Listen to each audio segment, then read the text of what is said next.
بسم اللہ الرحمن الرحیم۔ سیدہ زینب بنت علی المرتضیٰ رضی اللہ تعالی عنہ کا یزید ملعون کے ساتھ کیا رشتہ تھا؟ اور آج کل جو ویڈیوز گردش کر رہی ہیں جس میں حضرت زینب بنت علی رضی اللہ تعالی عنہ کو یزید ملعون کا رشتہ دار قرار دیا جاتا ہے، اور اس کا سب سے بڑا ثبوت اس بات کو رکھا جاتا ہے کہ حضرت زینب بنت علی رضی اللہ تعالی عنہ مدینہ، مکہ یا کوفہ کی بجائے دمشق میں دفن ہے۔ اہل اعتراض یہ بات ثابت کرتے نظر آتے ہیں کہ اگر ان کا کوئی رشتہ دار دمشق میں نہیں تھا تو پھر وہ مکہ، مدینہ یا کوفہ کی بجائے دمشق میں دفن کیوں ہیں؟ اور یزید کے ساتھ ان کا رشتہ ثابت کرنے پر جو تلے ہوئے ہیں، ان سے کوئی یہ پوچھے کہ کسی ملک میں دفن ہونے سے کیا اس ملک کے کسی ملعون کے ساتھ انسان کا رشتہ وضع ہو جاتا ہے؟ یزید اور سیدہ زینب بنت علی کے رشتے کی حقیقت جاننے کے لیے ہمیں بنی امیہ اور بنی ہاشم کی آپسی رشتہ داریوں پر ایک نظر ڈالنی پڑے گی، جس سے صورتحال کچھ واضح ہو سکتی ہے۔ ہاشمی اور اموی بنیادی طور پر قریش کے ہی دو ذیلی قبائل ہیں۔ بنی امیہ اور بنی ہاشم کا نسب عبدالمناف سے جا ملتا ہے، اور عبدالمناف ان دونوں خاندان کے مورث ہیں۔ عبدالمناف بن قصہ کے 4 بیٹے تھے: ہاشم، مطلب، عبدالشمس اور نوفل۔ تاریخ کہتی ہے کہ ہاشم اور شمس دونوں جڑواں پیدا ہوئے تھے، اور بعض روایات میں یہ بھی درج ہے کہ ہاشم اور عبدالشمس کی پیشانی اور پنجہ آپس میں ملے ہوئے تھے۔ اس وقت کے نجومیوں نے پیشین گوئی کی تھی کہ ان دونوں کی اولادوں میں ہمیشہ رنجش، انبن اور جنگ کسی حالات اور صورتحال پیدا ہوتے رہیں گے۔ ان دونوں بھائیوں کے ہی خاندان سے 2 خاندان بنو ہاشم اور بنو امیہ کی نسل چلی۔ بنو ہاشم اور بنو امیہ کے درمیان پہلی لڑائی تولیت کعبہ کے لیے جناب ہاشم اور امیہ بن شمس کے درمیان لڑی گئی۔ جب امیہ بن شمس نے جناب ہاشم سے کہا کہ کعبہ پر ہمارا حق زیادہ ہے، جناب عبد المطلب ابن ہاشم ابن عبدالمناف اور حرب ابن امیہ ابن عبدالشمس کے درمیان ساری زندگی جنگ کی کیفیت رہی، جو کہ تاریخ کا حصہ ہے۔ یہاں تک بنو ہاشم کی نسل کو نبوت جیسی فضیلت حاصل ہونے کے بعد بھی دونوں خاندان آپس میں ٹکراتے رہے۔ جناب حضرت محمد ابن عبداللہ ابن عبد المطلب ابن ہاشم اور ابو سفیان بن حرب بن امیہ کے درمیان بدر و احد جیسے واقعات رونما ہوتے رہے، اور دونوں خاندان کی تلوار خون میں نہاتی رہی۔ اور اگر یہ کہا جائے کہ نسل در نسل یہ رنجشیں امام حسین علیہ السلام اور یزید کے درمیان بھی واقعہ کربلا کا سبب بنی تو یہ غلط نہ ہوگا۔ حضرت علی ابن ابی طالب ابن عبد المطلب اور معاویہ ابن ابو سفیان کے درمیان جنگ صفین لڑی گئی، جس میں بعض روایات میں درج ہے کہ 40 لاکھ مسلمان شہید ہوئے۔ سیدنا علی رضی اللہ تعالی عنہ کی ایک صاحبزادی رملہ بنت علی کی دوسری شادی معاویہ بن مروان بن حکم بن عاص اموی سے ہوئی تھی۔ سیدنا علی رضی اللہ تعالی عنہ کی دوسری صاحبزادی خدیجہ کی دوسری شادی بنو امیہ کے خاندان بنو حبیب بن عبدالشمس کے ایک فرد عبدالسنابل عبد الرحمن بن عبداللہ سے ہوئی تھی۔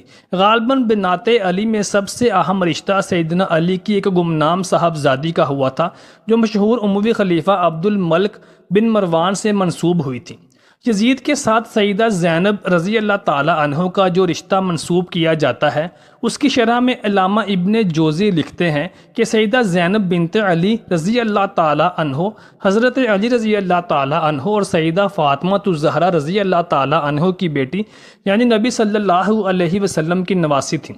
واقعہ کربلا کی سب سے نمایاں خاتون تھیں۔ زینب سلام اللہ علیہ کو محمد صلی اللہ علیہ وآلہ وسلم کی زیارت کرنے اور ان سے سیکھنے کا موقع ملا۔ جب وہ 7 سال کی تھیں تو ان کے نانا محمد مصطفیٰ صلی اللہ علیہ وآلہ وسلم کا انتقال ہو گیا۔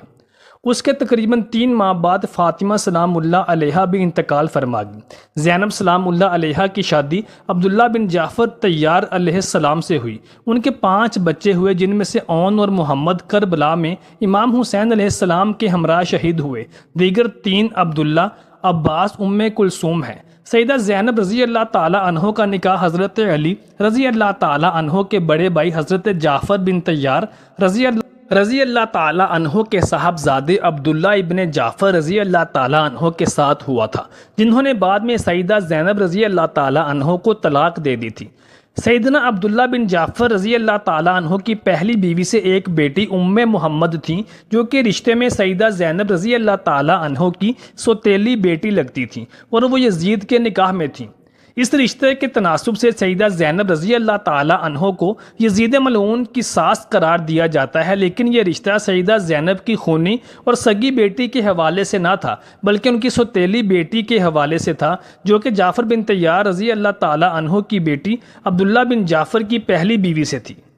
اب دیکھا جائے تو یہ رشتہ بہت گہرا نہ تھا، کیونکہ بنی امیہ اور بنو ہاشم کے درمیان اس سے بھی زیادہ گہرے رشتے قائم تھے، اور ازدواجی رشتے تو بہت گہرے قائم تھے، تو اس رشتے کی گہرائی اس قدر مضبوط معلوم نہیں ہوتی جس کی بنا پر یہ کہا جا سکے کہ سیدہ زینب رضی اللہ تعالیٰ عنہ کے دل میں یزید کے لیے کوئی نرم گوشہ تھا یا وہ اس کو اپنا خونی رشتہ دار سمجھتی تھی، بلکہ تاریخ کی تقریباً سبھی کتابوں میں سیدہ زینب رضی اللہ تعالیٰ عنہ کا یزید کے دربار میں وہ تاریخی خطبہ منوعاً بیان کیا جاتا ہے جو انہوں نے حضرت حسین رضی اللہ تعالیٰ عنہ کی شہادت کے بعد یزید کے دربار میں قیدی اور مجرم کے طور پر پیش ہونے کے بعد یزید کے دربار میں دیا تھا۔ اس خطبے سے یہی ظاہر ہوتا ہے کہ سیدہ زینب سلام اللہ علیہا یزید سے سخت نفرت کرتی تھیں، اور اس کے اس قبیح عمل کے خلاف انہوں نے بھرپور احتجاج بھی کیا تھا اور یزید کو ملامت کیا تھا، اور سیدنا امام حسین علیہ السلام کے بیٹے حضرت زین العابدین علیہ السلام نے بھی اپنی پھپھی جان سیدہ زینب خاتون جنت رضی اللہ تعالیٰ عنہ کا بھرپور ساتھ دیا اور یزید کو بھرے دربار میں رسوا اور لعن طعن کیا۔ اسی دربار میں یہ واقعہ بھی پیش آیا کہ امام حسین علیہ السلام کی چھوٹی صاحبزادی سیدہ زینب کے ساتھ دربار میں موجود تھی، تو یزید کے ایک وزیر نے کہا کہ یا امیر المومنین، یہ لڑکی مجھے دے دو، میں اس کو اپنی باندی بناؤں گا۔ تو سیدنا زینب سلام اللہ علیہا چیخ مار کر بولی اور فرمایا، یزید ملعون، اب تو رسول خدا صلی اللہ علیہ وسلم کی بیٹیوں کو لونڈی بنائے گا؟ تو یزید نے غصے سے آگ بگولا ہو کر کہا، ہاں میں یہ کر سکتا ہوں۔ تو سیدہ زینب سلام اللہ علیہا نے کہا، یزید، رسول خدا کی بیٹیاں اس رسوائی کی نہج پر نہیں پہنچ سکتی۔ یہ سن کر یزید کا وہ وزیر جس نے یہ بات کہی تھی وہ کہنے لگا، یزید ملعون، مجھے تو یہ خبر نہ تھی کہ یہ رسول خدا صلی اللہ علیہ وآلہ وسلم کی بیٹیاں ہیں، تجھ پر لعنت ہو، تو نے ایک ایسا کام کیا ہے۔ تو یزید نے اپنے اسی وزیر کو زندان خانے میں ڈلوا دیا۔ تو ناظرین کرام، اب خود سوچیں کہ سیدہ زینب رضی اللہ تعالیٰ عنہ ایسے ملعون شخص کے ساتھ اپنی زندگی کیسے گزار سکتی ہیں۔ اب اس منظر کو سامنے رکھتے ہوئے وہ اہل اعتراض ہوش کے ناخن لیں جو سیدہ کو یزید کی رشتہ دار قرار دیتے ہیں، اور یہ باتیں کرتے ہوئے بھی نظر آتے ہیں کہ سیدہ زینب رضی اللہ تعالیٰ عنہ نے اپنی وفات تک یزید کے گھر میں سارا وقت گزارا اور یزید کے ساتھ ایک ہی دسترخوان پر بیٹھ کر کھانا بھی تناول فرماتی رہیں۔ بھلا یہ کیسے ممکن ہے کہ علی کی بیٹی اپنے بھائی امام حسین علیہ السلام کو بے دردی کے ساتھ اور ان کے چھوٹے چھوٹے بچوں کو بھوکا اور پیاسا شہید کرنے والے یزید ملعون کے ساتھ ایک ہی دسترخوان پر بیٹھ کر کھانا کھاتی ہوں اور اس کے گھر پر رہائش پذیر ہوں؟ یہ کیسی عجیب باتیں اور عجیب منطق بیان کرتے ہیں۔ تمام مورخین کا اجماع اسی بات پر ہے کہ سیدہ زینب کا انتقال 15 رجب 62 ہجری کو دمشق میں ہوا، موجودہ شام بھی کہلاتا ہے، اور وہیں پر آپ کی تدفین بھی کی گئی۔ آپ کی مدت حیات بوقت وفات 57 سال 2 ماہ اور 10 دن اور قمری، اور 55 سال 5 ماہ 28 دن شمسی تھی۔ آپ کا مزار مرجع خلائق میں ہے۔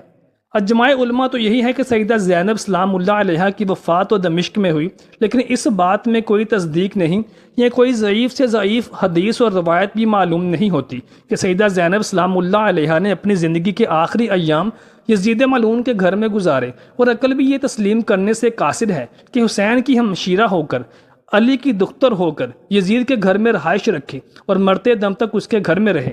اللہ تبارک و تعالیٰ سے دعا ہے کہ اللہ تعالیٰ ہمیں سچی محبت اور اہل بیت کی دل سے عقیدت اور مودت نصیب فرمائے، اور ہمارے ایسے بھائیوں کو ہوش کے ناخن لینے کی اور تاریخ کا گہرا مطالعہ کرنے کی توفیق عطا فرمائے۔ آمین۔